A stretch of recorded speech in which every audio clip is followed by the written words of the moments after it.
Bienvenidos a Charlas desde el Laboratorio, una mirada desde la psicología científica.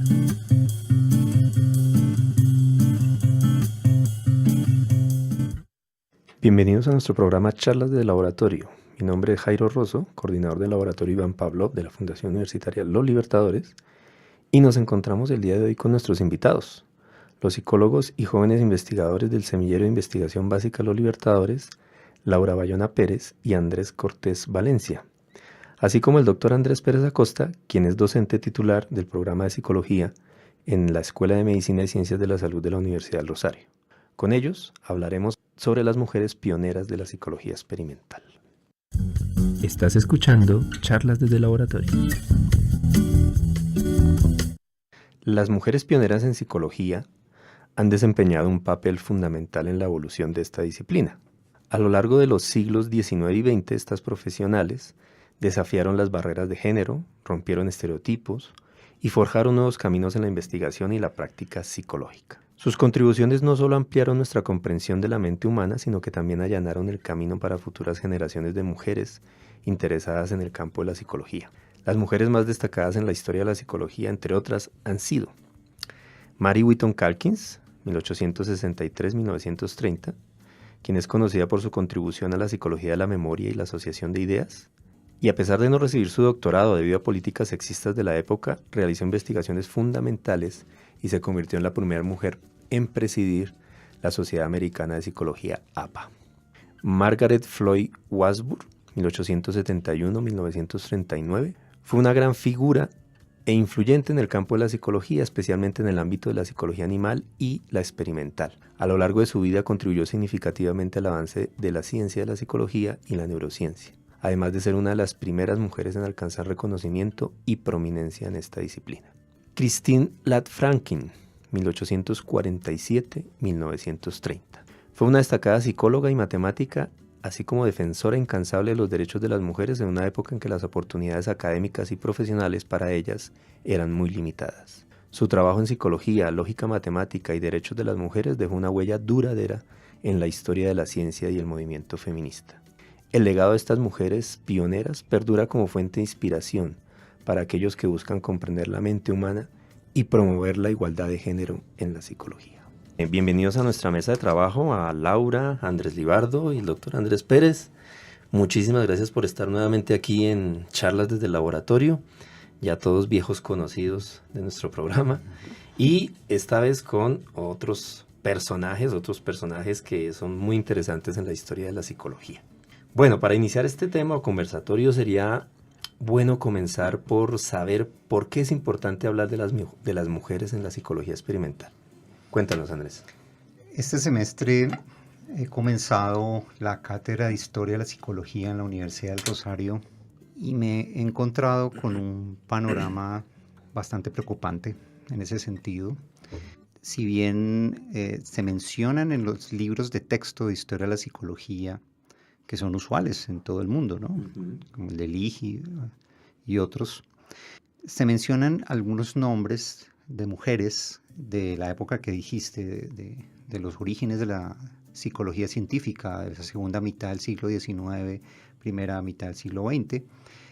Se mencionan algunas mujeres, sin duda, especialmente asociadas a ciertos enfoques. Por ejemplo, en el caso del psicoanálisis es usual encontrar referencia a Anna Freud y a Melanie Klein.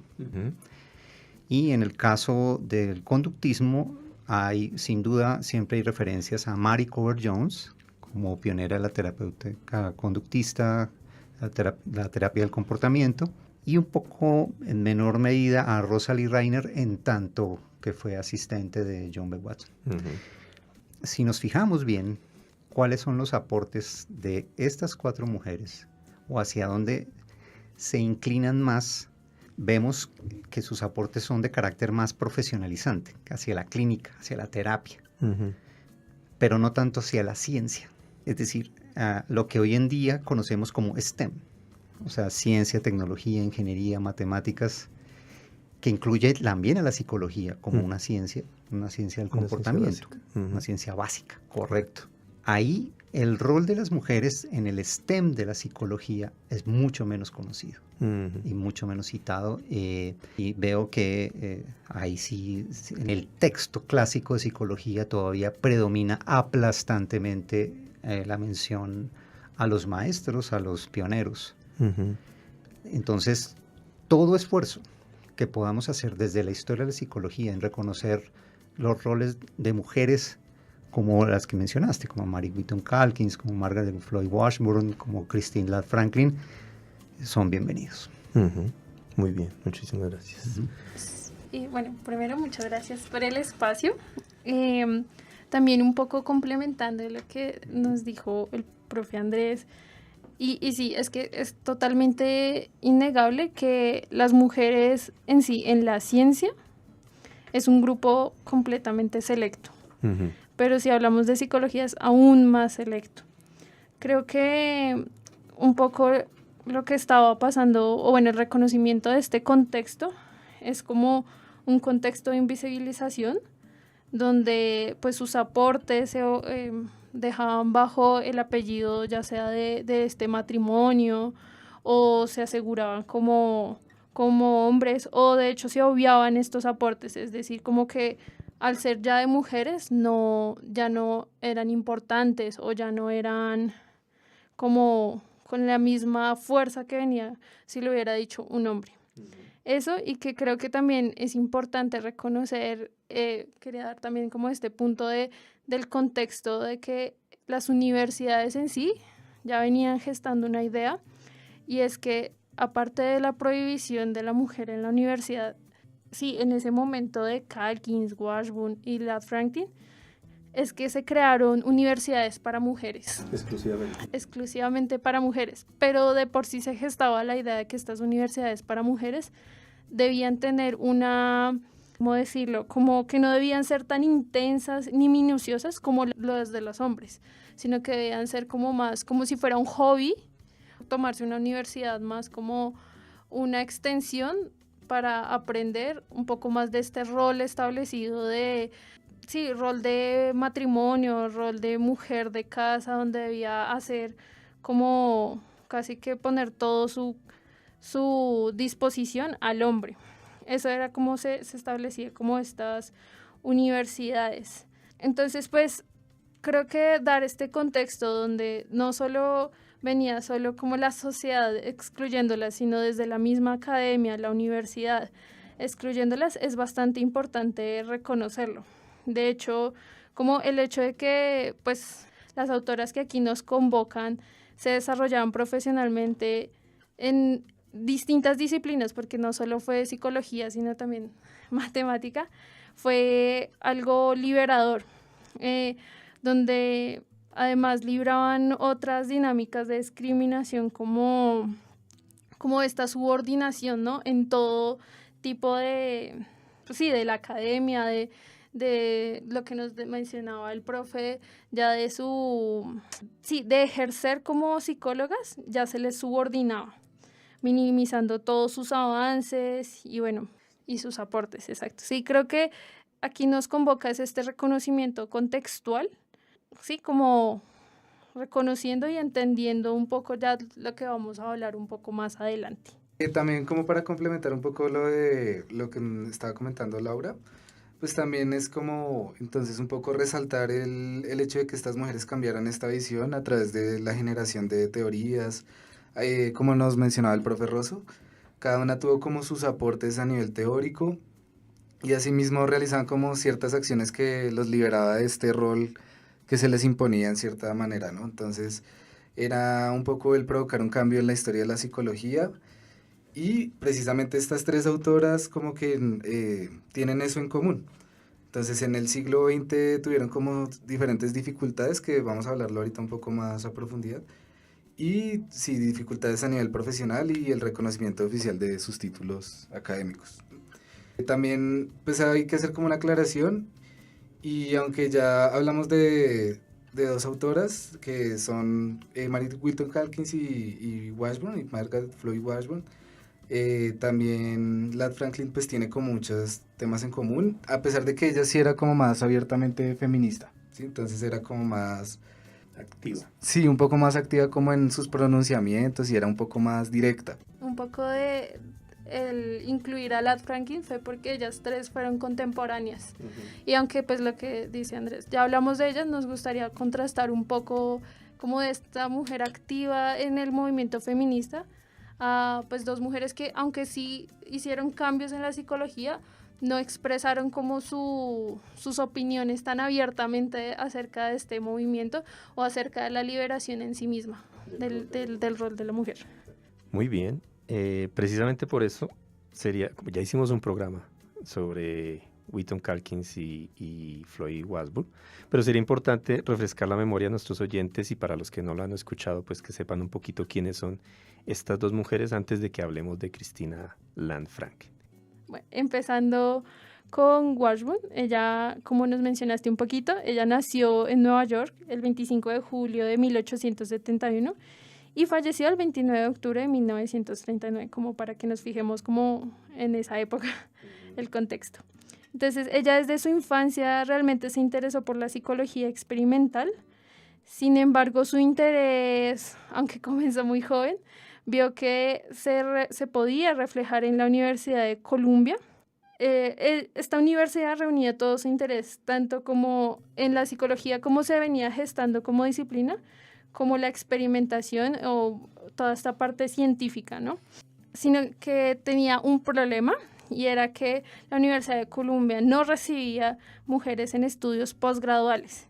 Es así que ella, así como dando un pequeño o una breve introducción de su historia, ella ingresa como oyente hasta que después de meses y meses habla con Cattell, quien poseía un laboratorio psicológico en esta universidad, en la de Columbia, quien la recibe como una estudiante regular después de que demostró ella frente a Cattell todos sus conocimientos en el ámbito experimental. Él la recibe como un estudiante regular con la misma exigencia de los hombres, dado que pues allí solo podría estudiar como esta parte oyente o como un asistente. Cattell la aconseja que salga de allí y se dirija mejor a una recién organizada universidad llamada Sage de Cornell. Esta, como era recién organizada, allí sí recibían mujeres en estudios postgraduales y es allí donde obtiene su título de doctorado. Titchener, de hecho, en esta universidad fue su profesor titular e influyó en sus futuros trabajos y en sus investigaciones. Cabe también decir que él influyó en su tesis doctoral, donde él, al ver como todo este potencial que tenía la tesis, se la envía a Wundt, o sea, le tenía bastante fe Titchener. Entonces, creo que también cabe mencionar que este paso como por estas universidades le permitió generar como avances que permitieron madurar el campo de la psicología experimental y estandarizar definiciones como pues el vocabulario que se usa hoy en día. Quiero decir que a pesar pues de las dificultades de la época, es decir, como del rechazo de la mujer en las universidades, el gran talento de Washburn la llevó a formar parte de la lista de los 50 mejores psicólogos de América en el año 1903 y la convirtió en la primera mujer en obtener el doctorado en psicología. Listo. Y por otro lado, también hablando un poco de Mary Whitton Calkins, ella nace en 1863 y fallece en 1930. Inició sus estudios en el Colegio para Mujeres Smith College, donde se graduaría con honores en filosofía. Entonces era como un poco el enfoque de ella. Ella empezaría a desempeñarse como profesora de filosofía en el Colegio para Mujeres Wellesley y en ese momento se abría la especialidad de psicología científica, pero se reconocía la falta de docentes preparados para impartir cursos en la misma. Entonces, para solucionar esto, uno de los psicólogos le ofreció a Calkins, por sus grandes habilidades, un puesto como profesora de psicología. Ella allí aceptó con el compromiso de formarse en psicología durante al menos un año. Sin embargo, tenía un problema, no había dónde estudiar psicología, ya que pues no aceptaban mujeres para estudios posgraduales, ¿no? Entonces Calkins se entera de que en la Universidad de Harvard existe en ese momento un programa universitario que era anexo de enseñanza no formal. Entonces, en este programa se ofrecía formación a mujeres mediante un sistema de clases particulares de los propios profesores titulares de Harvard, pero sin certificados. Entonces, no se reconocía como formalmente esos estudios. Entonces, sin embargo, ingresa a seminarios con William James y Joshua Royce. De esa experiencia en Harvard, ella comienza que más bien lo resume en 3 logros personales. El primero fue, según lo que ella calificó, como mantenerse fuerte en la dirección del laboratorio, ya que estaba en sucesión de otra mujer. En segundo lugar, en realizar investigaciones sobre la prevalencia, naturaleza y tipos de sinestesia y formas mentales. Y finalmente, elaborar un curso de psicología general en el que experimentos simples proporcionaron material de primera mano para el estudio de una serie de temas. Trabajó principalmente en 4 campos: la asociación de ideas, el elemento psíquico, los elementos de la experiencia y la psicología del self. Todo esto también la llevó en 1903 a que se encontrara en el puesto 12 de la lista de los 50 mejores psicólogos de Estados Unidos. Muy bien, entonces ya tenemos un primer perfil de Mary Whitton Calkins y Margaret Floyd Wasburg. Nos queda nuestra tercera autora, digamos, que es la que nos permite hacer una comparación, un contraste con ellas, y es Christine Lan Franklin. ¿Quién es ella? Bueno, allá sí vamos como a ahondar un poco más. Dimos solo un breve brochazo, también como incentivando que, por si acaso, escuchen el anterior, por favor, que pues es donde sí profundizamos más en estos temas que de pronto solo dimos un brochazo. Entonces, Christine Lan Franklin nace el 1 de diciembre de 1847 en Windsor, Connecticut, y fallece el 5 de marzo de 1930. De hecho, su familia se destacó por su gran interés en la academia. Esto me parece súper importante porque ya nos da como un contexto familiar de cómo ella se formó, ¿no? Cómo nació esa intención de hablar del feminismo y de, su gran interés por la academia.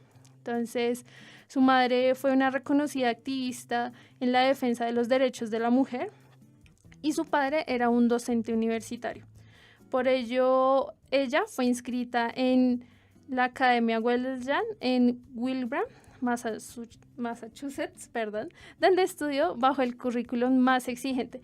Esto lo promovió el papá, dado que él veía que la educación de su hija debía ser al nivel y no como diferencial. Es decir, tenía que tener el mismo currículum que los tendría un hombre.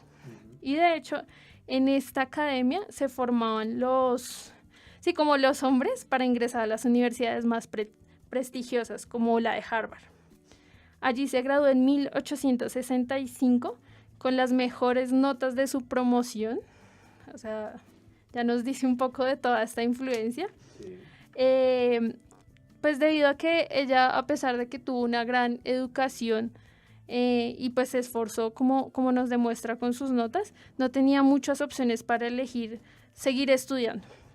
Entonces decide continuar sus estudios en el Vassar College, reconocido por ser lo mismo una universidad para mujeres, exclusivamente para mujeres. Sin embargo, ella no se mostró de acuerdo con algunas situaciones de este college, por así decirlo, y es que allí nos cabe mencionar que ella criticó como esta forma de, de ponerles reglas a las mujeres. Uh-huh. Entonces, ella mencionaba en su diario que tenían un horario para rezar, para comer, para bañarse, para absolutamente todo. Entonces, ella lo criticó en sus diarios diciendo que ¿será que así eran las universidades de los hombres, con esta rutina tan estricta? ¿O a las mujeres les ponían este régimen como para, encasillar su cabeza a que debían estar a manos o a merced de las órdenes de un hombre? Eso lo dijo en su diario. A pesar de esto, ella continuó sus estudios allí y tuvo como profesora titular a María Mitchell, quien influyó en la vida académica de Ladd, incentivando su empoderamiento a nivel académico y profesional. Dado que Maria Mitchell fue una reconocida sufragista y física, reconocida por ser la primera mujer en descubrir un cometa en 1847. Profundizando en la influencia que tuvo esta autora en la vida de Lad Franklin, ella se interesó por estudiar física de manera formal, hablando de Lad Franklin. Sin embargo, en ese momento se prohibía la entrada de las mujeres en los laboratorios de física y en general, por ello decidió estudiar matemáticas y de manera autónoma. Pues ya que ahí no se requería el uso de máquinas, entonces no tenía que necesariamente ingresar a los laboratorios, ya que estaba prohibida su entrada allí. Sí. Listo, entonces igual motivada por su pasión en la experimentación, busca universidades que tengan dicho enfoque.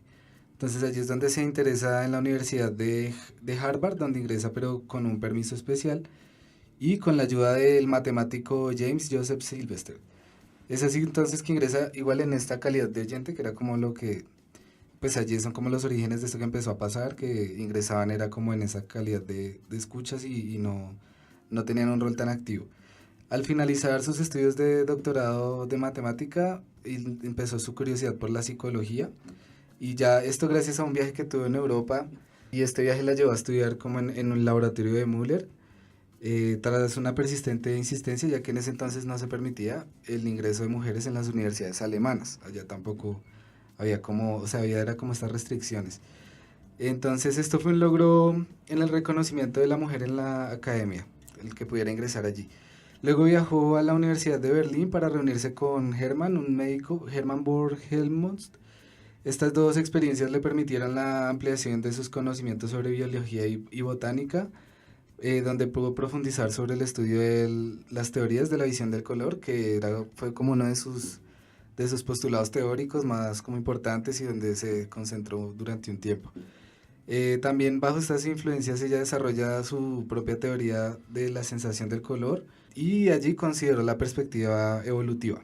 Luego siguió durante años con esta pasión por la investigación y la docencia y realizó conferencias a medio tiempo en prestigiosas instituciones como la Universidad de Columbia por 15 años, y en la Universidad de Clark, la Universidad de Chicago y de Harvard impartió cursos. Hay que hacer una aclaración, es que nos confundimos un poco. Harvard es la universidad de Calkins y Johns Hopkins es la de Lad Franklin.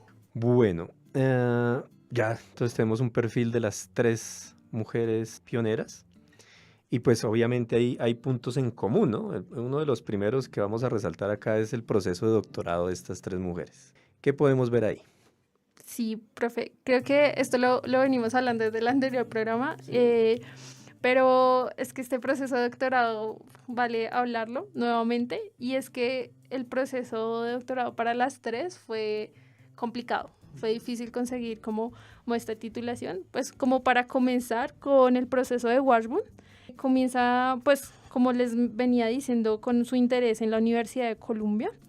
Sin embargo, pues solo lo logró, o sea, quiero hacer como este hincapié, que solo lo logró después de meses y meses de insistirle al doctor Cattell que aceptara como darle un vistazo a todos sus conocimientos. Solo se pudo lograr este espacio al hacer eso.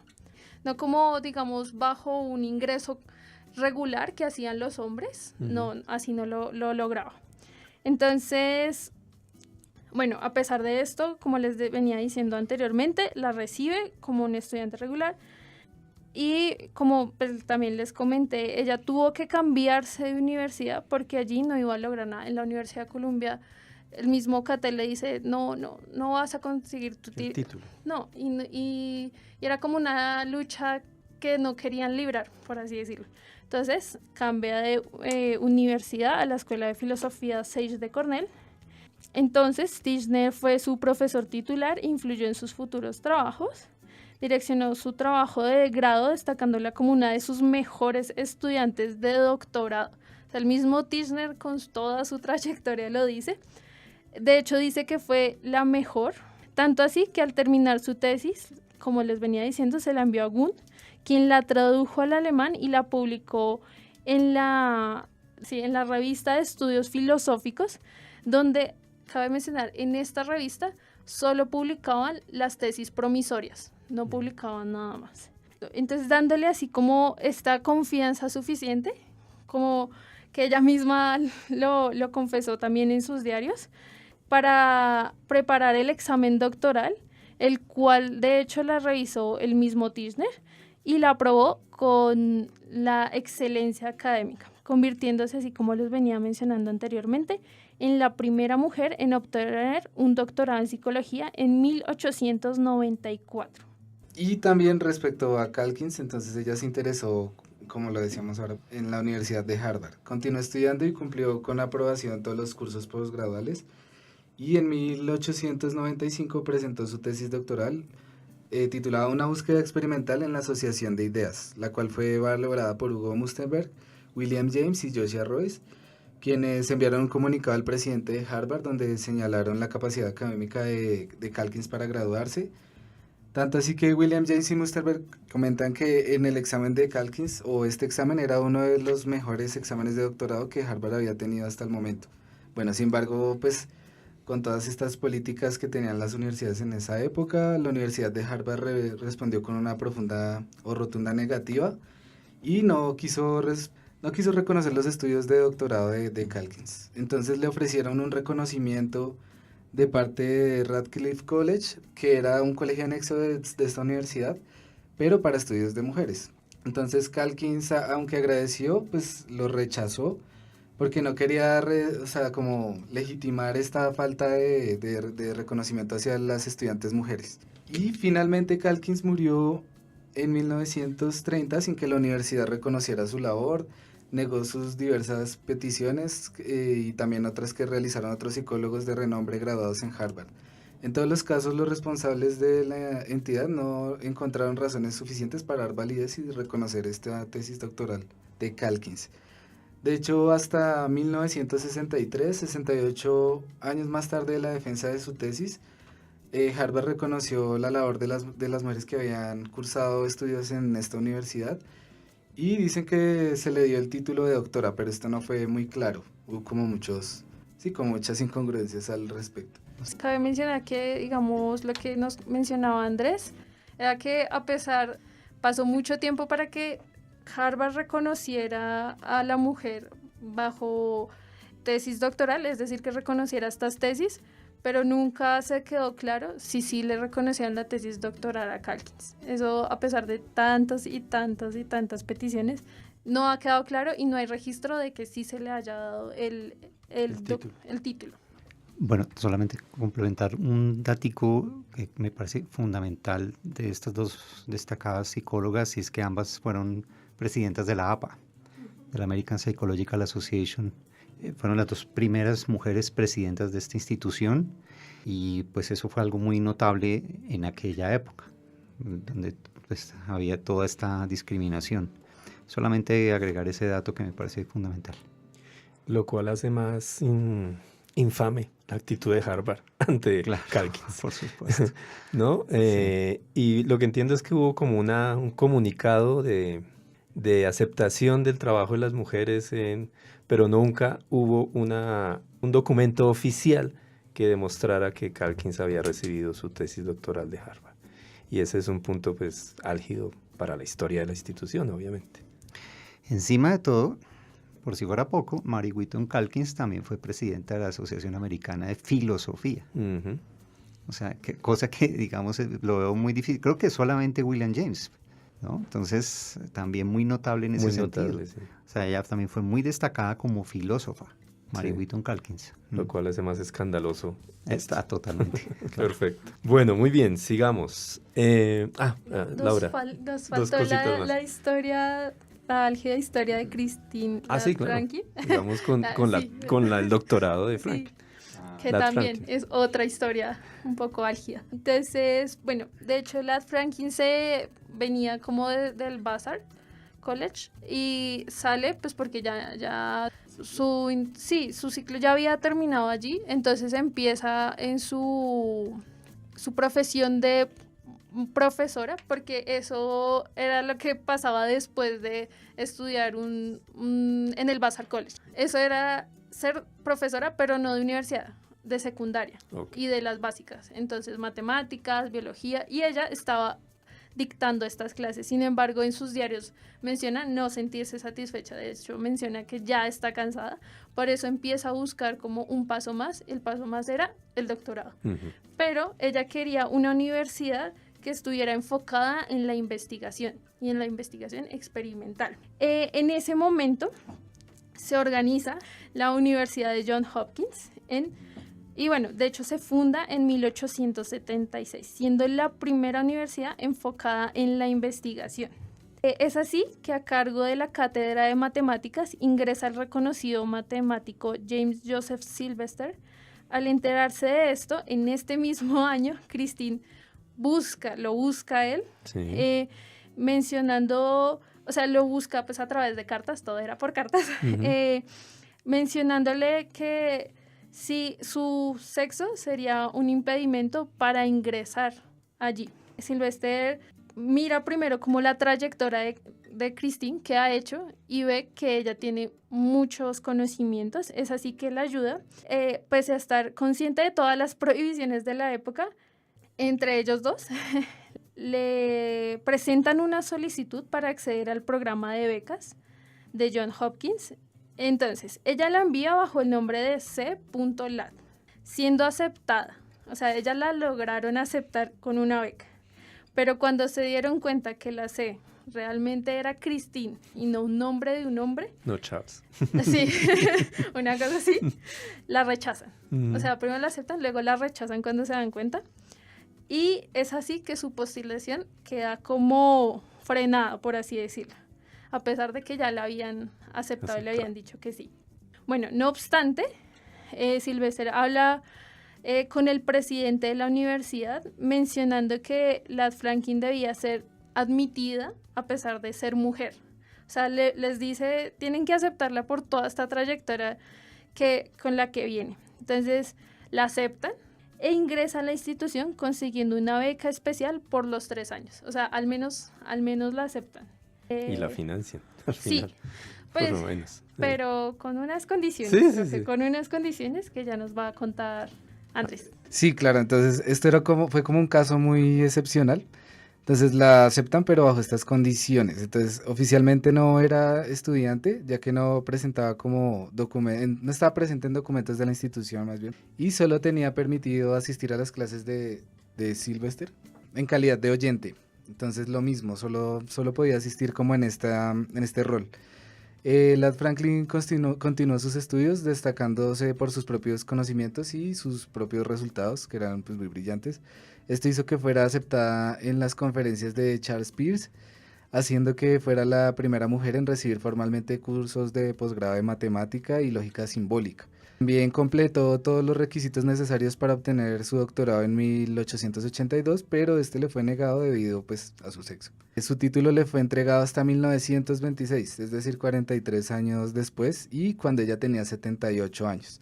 Le otorgaron el título de doctora en matemáticas y lógica, y fue la primera mujer en doctorarse en esta área. Y esta decisión se dio por el motivo del 50 aniversario de Johns Hopkins. Sí, y creo que esto último que dice Andrés es importantísimo porque no fue como, ay, se nos olvidó darle el título, sino que fue como una conmemoración o para sacar adelante que era el 50 aniversario de Johns Hopkins. O sea, no fue propiamente por reconocimiento a Christine Ladd. Vale, digamos que estaba dentro de la celebración de los 50 años, como tener en cuenta ese Exacto. terrible. Bueno, Andrés, cuéntanos. Sí, bueno, quiero destacar algo de las tres. Y es las personas con las que ellas estuvieron formándose en las universidades, como Tishner, como William James, como Charles Peirce, que fue mencionado ahorita, fueron las principales autoridades académicas de sus campos en Estados Unidos en esa época. O sea, ellas estaban con los mejores de la época también. Y fueron las mejores estudiantes de ellos, de su época. Peirce, en el caso del último que fue mencionado de Christine Ladd Franklin, fue uno de los 3 grandes de la filosofía pragmatista, el pragmatismo, que es el principal aporte de Norteamérica a la filosofía. la filosofía occidental. Sí. O sea, Peirce, William James y John Dewey. Entonces, muy interesante ver que ellas se formaron con la, digamos, con la crema innata. Exacto, de la época, en psicología, en filosofía y en matemáticas, lógica. Sí. Entonces, realmente era pues un ambiente académico excepcional. Y exigente. Y ellas cumplieron. Claro, y ellas cumplieron, pero pues no le reconocieron en su momento. Ok, perfecto. Bueno, obviamente después de esto nos damos cuenta que hay toda una serie de obstáculos que les ha puesto las directivas administrativas en las instituciones a estas mujeres. Pero la pregunta interesante, aparte de las directivas y los estamentos oficiales, ¿entre los estudiantes había procesos de discriminación con ellas? Sí, de hecho eso nos pareció muy importante mencionarlo, porque una cosa era como tener el poder, ¿sí? Esa posición de la universidad, y otra cosa son sus pares, ¿no?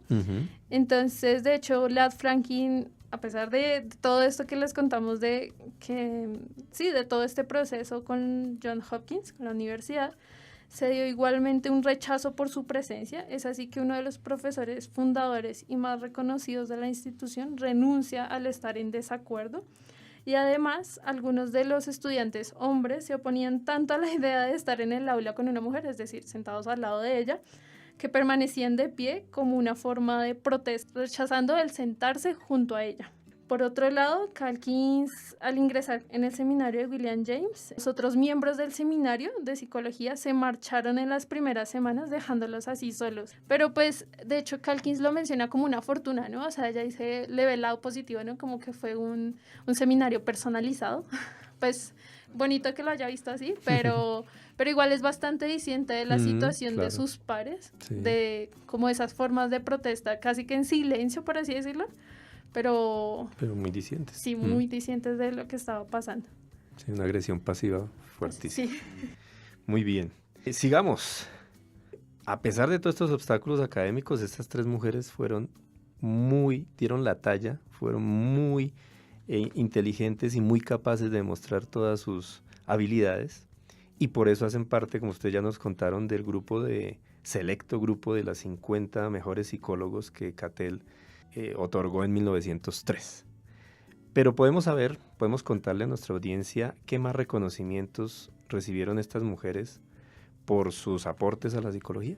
Bueno, además, un poco de lo que nos habían mencionado, y también recapitulando, en 1905 Calkins se le atribuyó el cargo de presidenta, como nos mencionaba el profe Andrés, ¿sí? De la APA.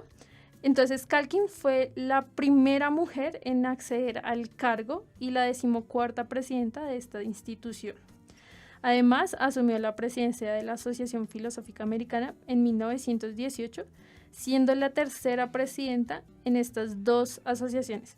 Persona presidenta, me refiero a que fue la tercera persona que tuvo estos dos cargos, pero sería la primera mujer en obtenerlos. Exactamente. En 1927 fue invitada a la reunión anual de la Sociedad Psicológica Británica con el fin de que expusiera sobre su teoría de la psicología del yo, resaltando así su experticia, lo cual permitió posteriormente ser elegida como miembro honorario. Este reconocimiento fue por primera vez, o sea, el que la Sociedad Psicológica Británica fue ella la primera mujer miembro en esta sociedad, porque esta sociedad no la rechazaba, pero pues no se incluía tampoco. Bueno, asimismo, por el lado de Washburn, al igual que Calkins, asumió la presidencia de la APA, esta vez en 1921, y además de 1931 a 1932 fue presidenta de la rama de Nueva York de esta asociación, de la misma APA. Fue vicepresidenta de la Asociación Americana para los Avances de la Ciencia y presidenta de la sección 1 en 1926. También fue miembro 2 veces del Consejo Nacional de Investigación, la División de Antropología y Psicología. También fue presidenta del Consejo de la Asociación Estadounidense de Psicología de 1912 a 1914. Y finalmente fue nombrada como miembro de la Academia Nacional de Ciencia. Fue la segunda mujer en recibir ese honor Además, fue miembro de la Sociedad Experimental de Psicología. Por otro lado, la Franklin se destacó, bueno, esto sí hay que mencionarlo, solo lo tocamos brevemente, pero ella luchaba constantemente con las creencias machistas de las instituciones. Es decir, ella era bastante frontal, enviando cartas, quejándose de por qué no se permitía el acceso a las mujeres. Esto quiero decirlo porque esta discusión se ha tenido en varios artículos de que esto hizo que ella no fuera reconocida en cargos tan importantes como Calkins y Washburn. A pesar de esto, sus avances fueron completamente innegables. O sea, ella avanzó, lo que hizo que su labor profesional y académica se reconocieran, bueno, al menos fue miembro de la APA en 1893, siendo una de las 2 primeras en esta asociación.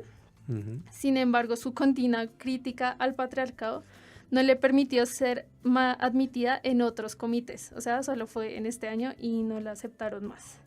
En 1919 fue una de las primeras mujeres elegidas miembro en la Sociedad Óptica de América, la OPA, en el cual estuvo hasta su fallecimiento en 1930. Y la primera mujer reconocida en participar en reuniones en la Sociedad Experimental de Psicólogos, esta sociedad de Tichenor. Desde 1909 hasta 1919 administró la beca llamada Sarah Berliner, la cual era otorgada a profesoras por estudios doctorales. Todos estos esfuerzos fueron reconocidos por la Asociación de Mujeres en Psicología, quienes crearon en 1992 el premio Christine Ladd Franklin, el cual se otorga cada año a quienes contribuyen significativamente a la asociación. Quiero hacer como una aclaración también un poco a esta beca, y es que ella tuvo una historia, y es que ella siempre quiso promover que las mujeres fueran profesoras universitarias, pero no habían medios económicos y no había quien apoyara, la verdad.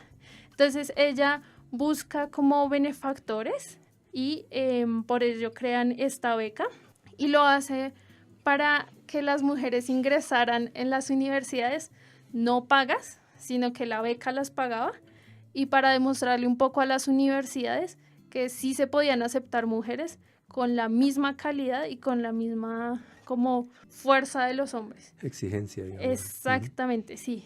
Esto solo como para demostrarlo. Ella solo quería demostrarlo, y después como que ellos mismos dijeran, bueno, sí podemos como darles dinero, por así decirlo. Pero fue por eso que se creó esta beca, que pues también promovía la investigación en la mujer. Bueno, ya hemos visto que se ha mencionado la Sociedad Experimental de Psicólogos y su creador, Tichenor.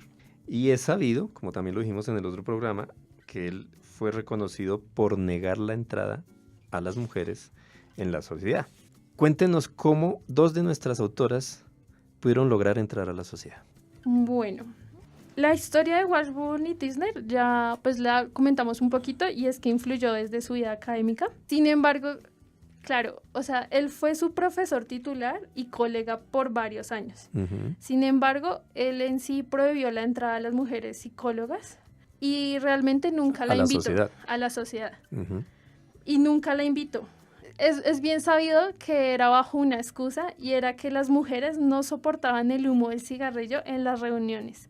Esto no lo aceptaban porque las mujeres eran muy puras para ello. Es así que Tichenor, hasta que fallece, la sociedad se reorganiza, y por primera vez admitieron en 1929 a 2 mujeres como miembros del grupo, a June Etta Downey y Margaret Floyd Washburn. Sin embargo, Floyd Washburn fue la única que aceptó, siendo la primera mujer en ser miembro de la sociedad experimental. Bueno, y por su parte, Ladd Franklin tuvo ciertas discusiones con Tichenor. Ya pues como mencionábamos era un poco más directa, entonces bueno, se encontró como un registro de cartas enviadas en 1912 donde le menciona que se encuentra ansiosa por discutir ampliamente en un ámbito académico con expertos experimentalistas, como se hacían llamar en ese momento. A pesar de este gran entusiasmo, Tichenor le niega, y es así que Christine mantiene su postura con otra carta criticando su pensamiento anticuado y hasta llamado ilógico, o sea, llega a llamarlo como ilógico, al invitar personas que no han estado en un ámbito experimental y negar la entrada a colegas mujeres con descortesía.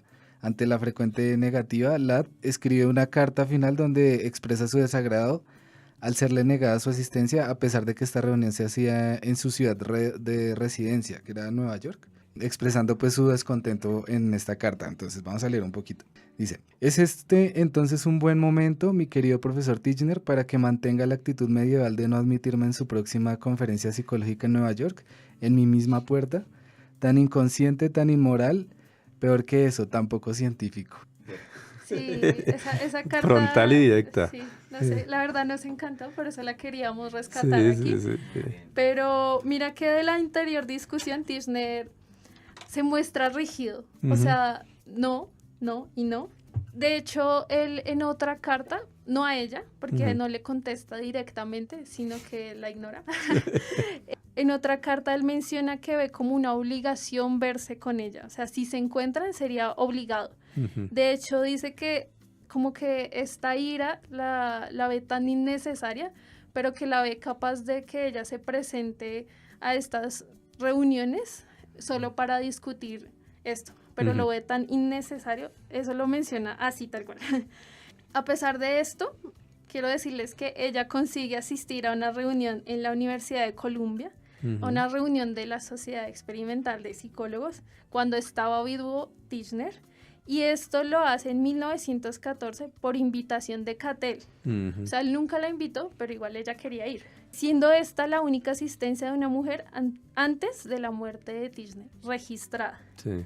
Esta discusión por permitir la entrada de las mujeres a esta sociedad se hizo tan conocida que de hecho hasta lo habló Watson, el mismo Watson lo habló en otras cartas, y lo habló Calkins.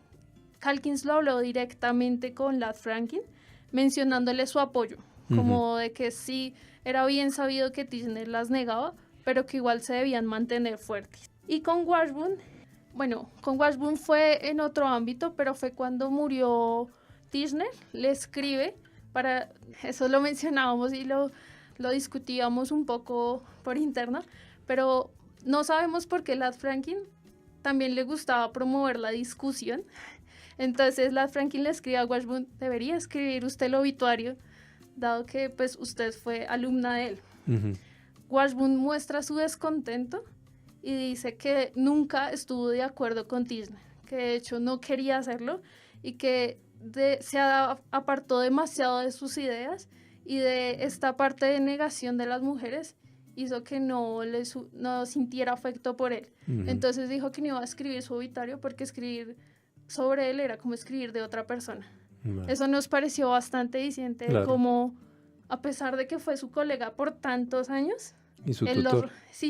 ella lo rechaza, porque asimismo él la rechazó Él la de su rechaza. sociedad mucho tiempo. Entonces vemos como Ladd Franklin, Calkins y Washburn un poco también se unen por esta discusión con Tichenor y se apoyan, siendo como esta comunidad chiquita en su momento, ¿no? Chiquita, de mujeres que se mantenían fuertes a pesar de como estas figuras masculinas tan importantes en una sociedad como esta, se mantenían fuertes y se apoyaban entre ellas. Creo que eso también sería importante. Muy bien, un dato muy interesante. Andrés, cuéntanos. Sí, pues no tenía muy claro este aspecto, me parece muy interesante. Esto es lo que posteriormente se ha denominado colegios invisibles. Ajá. O sea, que también formaron un colegio invisible de contacto y de apoyo. Epistolar. Claro, entonces esto de hecho los contextos generales de filosofía y de ciencia ha generado iniciativas, ha promovido ideas, etcétera. Los colegios invisibles, esas redes interiores, internas, pues muy importante que ellas hayan tenido esa clase de interacción.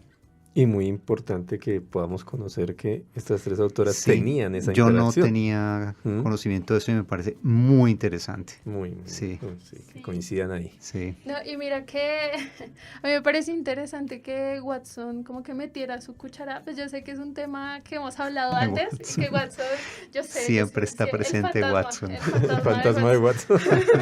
Pero mira que en las cartas hablando de Tichenor, él también se negaba a esta sociedad sociedad Experimental de experimental, psicología. porque él decía que era más como la sociedad de Tishner, le decía el club de Tishner. Ajá. Entonces decía que no era como una sociedad que tenía reuniones para la experimentación, sino que era casi que una sociedad para tener el privilegio de hablar con Tishner. Entonces por eso él se Y negaba. Watson sabía esto porque él era discípulo de Teichner también. Ajá. Exacto, y se dio cuenta de muchos digamos, de las incoherencias de muchos de los grandes dirigentes de la psicología de la época, Claro. ¿no? Y por eso los criticó en determinado momento. Toma la decisión de fundar el conductismo cuando muchas de estas vacas sagradas, entre comillas, lo decepcionan por todo este tipo de cosas. Sí, porque en la carta mencionaba también eso, como que no quería participar en esto, y también por la exclusión casi a dedo.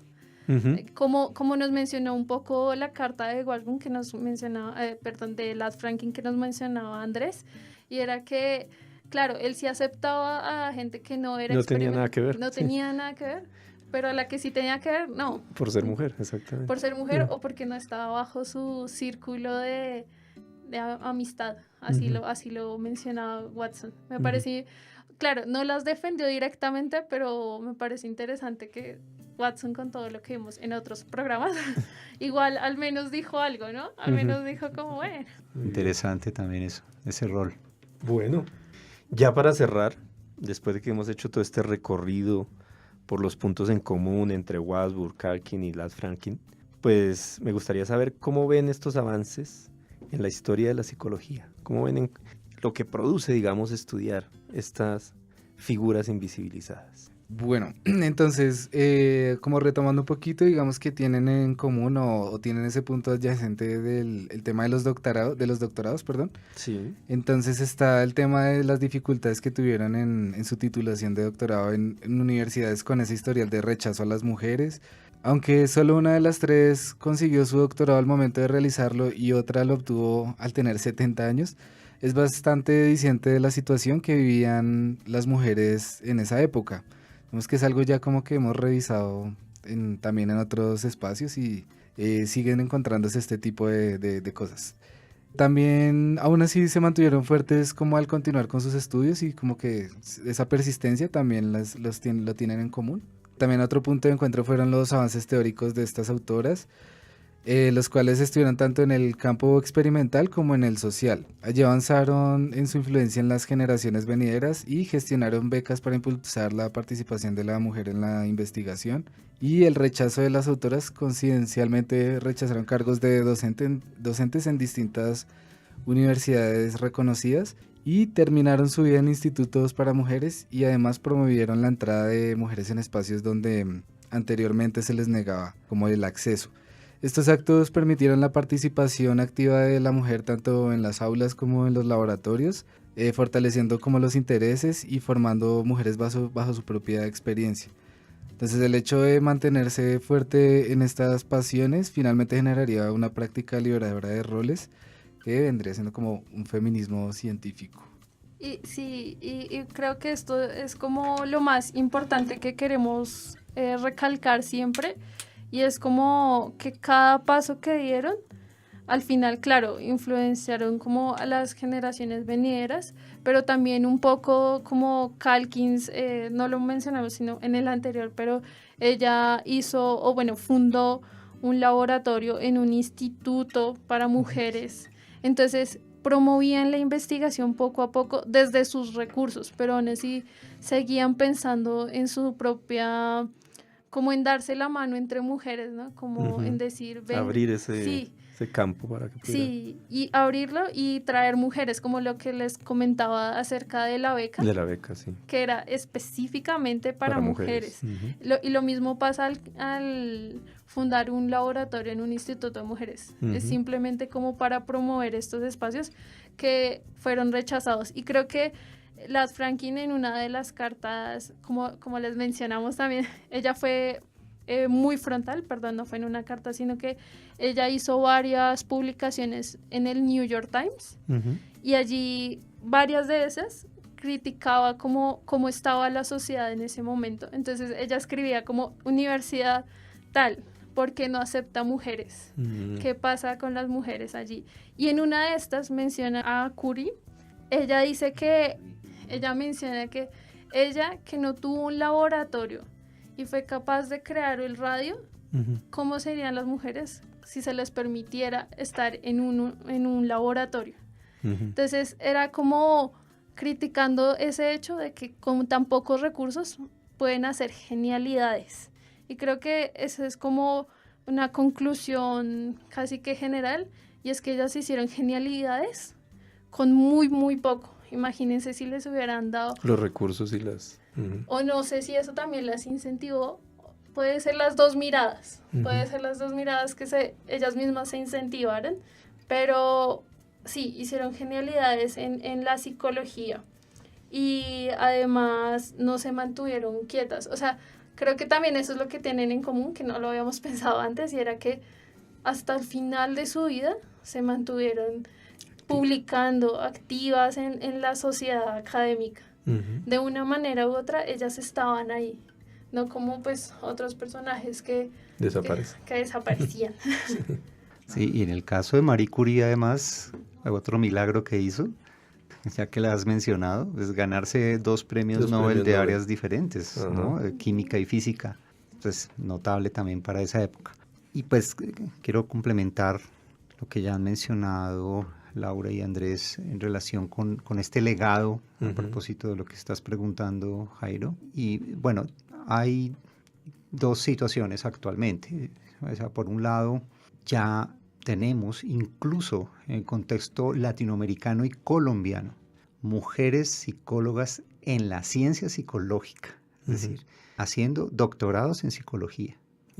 Investigando, dirigiendo los programas de doctorado incluso, también. Tenemos decanas, o sea, personas con liderazgo, con decisión. Tenemos científicas autoras de artículos científicos en revistas de impacto, revisoras, editoras de revistas científicas. Todos esos roles. Y presidentas de la APA. Presidentas de la APA, de la SIP, la Sociedad Interamericana de Psicología, y de nuestros gremios nacionales también. Es decir, se han ganado muchos espacios en un tiempo relativamente corto, pero eso se pudo lograr gracias en su momento a los esfuerzos iniciales pioneros de estas mujeres. Sí. Es decir, eso llevó a que también en otros espacios, en otros continentes, también se abrieran. Pero todavía hay brecha, todavía hay cielo de cristal, y eso no solo en psicología, sino en general. Hay situaciones que todavía hay que reconocer que son a superar, por ejemplo, la misma brecha laboral, la brecha salarial, la brecha de liderazgo, ¿sí? Es decir, de todas maneras son aspectos que incluso en contextos avanzados socialmente, en Europa, todavía se reconoce una brecha en ese sentido. Sí. Y en América Latina y en Colombia, obviamente, por supuesto, claro que sí. Es decir, todavía hay retos, hay desafíos en ese sentido. Es decir, el tema continúa y hay que seguir dando la batalla, y por eso cobra importancia que en una línea de investigación de historia de la psicología como estas se resalte estos temas, que no es un tema del pasado, todavía tiene mucho que hacer hoy. Para el presente. Sí. Y creo que hubo algo que se nos olvidó mencionar, que me hiciste prender el bombillito, y es que de hecho Ladd Franklin tuvo otro problema, y es que ella hizo su propia teoría de percepción de color. Del color. Pero la teoría tuvo que dejarla como coautoría, porque como con ella... los alemanes, ¿no? Helmholtz. Porque ellos dijeron que habían sacado primero la teoría. Y eso es mentira, porque ella tiene registros de que había sacado artículos antes. Sí. Mira, eso es pero lo mismo. Pero ella tuvo que aceptar. Y de hecho en los libros es bien mencionado. Ella no se menciona, sino se mencionan a los dos. A los dos investigadores. Müller y Helmholtz. Con ese enfoque, como nos decía Andrés, de evolución, el evolutivo, que ella fue la primera que lo tuvo en cuenta, la perspectiva evolutiva en teoría de visión. Ella no aparece como la creadora, sino como coautora. Mira, eso es súper frecuente. De Watson y Crick, donde el ADN también hay un caso así. Sí, en psicología, el caso que trajo Jorge el año pasado en la conferencia inaugural. Inelder. Barbel Inelder, pues la mano derecha de Jean Piaget, ella fue quien planteó la etapa de las operaciones formales. Pero nadie dice la etapa de las operaciones formales de Piaget, de Inelder, sino de Piaget. Sí. Pero fue una creación de Barbel Inelder. Sí. O sea, es muy frecuente ese caso. Y esa visibilización toca seguirla dando. Y, ¿sabes? Hay algo que personalmente veo mucho en mis colegas actuales, mis colegas mujeres actuales. Y esto lo he comentado también con colegas, lo comento con ellas mismas, y es que muchas veces ellas mismas promueven su silencio y también buscan que como que las demás se callen, ¿no? Uh-huh. Es decir, hay como también una cierta interacción en que ellas mismas se invisibilizan. No solamente está el tema del bloqueo masculino, sino que muchas veces también, muchas situaciones más complejas, ese bloqueo se da entre ellas mismas, ¿sí? Eso lo he visto mucho, por ejemplo, en eventos académicos a la hora de, por ejemplo, comentar, hacer preguntas ante una conferencia. Siempre están hablando predominantemente los hombres, a pesar de que en un auditorio haya más mujeres que hombres, sí. Suelen hablar primero y muchas más veces los hombres. Uh-huh. Y aunque muchas veces hay intervenciones que podrían hacer ellas, no las hacen, no las quieren hacer. Uh-huh. Se restringen a hacerlas por muchas razones. Entonces también ese mismo autobloqueo creo que tendría que revisarse o tendrían que superarse. Ahí un poco, creo que ahí se resalta un poco la figura de Christine. Porque, o sea, claro, porque Christine se negaba a callar. Exacto. Entonces me parece muy interesante lo de Christine. Claro, obviamente tuvo sus costos. Ella debiera haber sido una presidenta de la APA, por ejemplo. Y no lo fue por esa actitud. Una actitud tan frentera. Le costó políticamente, pero sí tener esa voz, tener esa actitud activista fue lo que permitió muchos logros posteriores de las mujeres. Uh-huh. Entonces sí, como no callarse. Sí, rescatar eso. Eso. Muy bien. Creo que el no callarse y creo que también un poco negociar, o sea, ella siempre, creo que eso fue lo que hizo, negociar para permitir estar un poco a la luz. Como yo creo que, o bueno, es mi lectura, bajo esa de la coautoría, ella dijo, bueno, me toca aceptar, no quiero, y lo niego, y en los diarios se negaba y lo rechazaba rotundamente, pero tampoco se negaba a no estar como a la luz, como... A no aparecer ahí. Exacto, como una mujer científica al final y al cabo. Entonces creo que también es eso, como que, o sea, no debería ser y no debió ser, claramente, pero también que ella pudo como soltar un poco eso y dijo, hago sacrificios, pero aún así sigo apareciendo y sigo haciendo mis avances por mi lado y sigo creciendo de una manera u otra. Uh-huh. Creo que eso también hay que resaltarlo. Y es que a veces se cree que solo hay una forma de contar historia o de hacer historia. Uh-huh. Y ella lo buscó de muchos medios. Y creo que un poco esto es lo que se busca, digamos, con estas investigaciones, hacer historia de muchas formas, digamos. Nunca se hablaba de historia como en estos programas. Uh-huh. Y se hiciera un poco con las personas muy abuelitas. Perdón, profesores muy hay que decirlo, sí, profesores muy mayores, y que era como una historia muy, muy sesgada, como muy aburrida, pero ahora mira, como ahora contamos historias, como lo que decíamos, con cartas, con diarios, como con todas estas visiones, y eso es lo que creo que hay que resaltar también, como hacer historia de maneras diferentes, y contarlas como también a la luz de la objetividad, como, bueno, contemos todas las perspectivas, que es difícil, es complicado, porque pues siempre se va a escapar algo o siempre alguien va a quemar algo.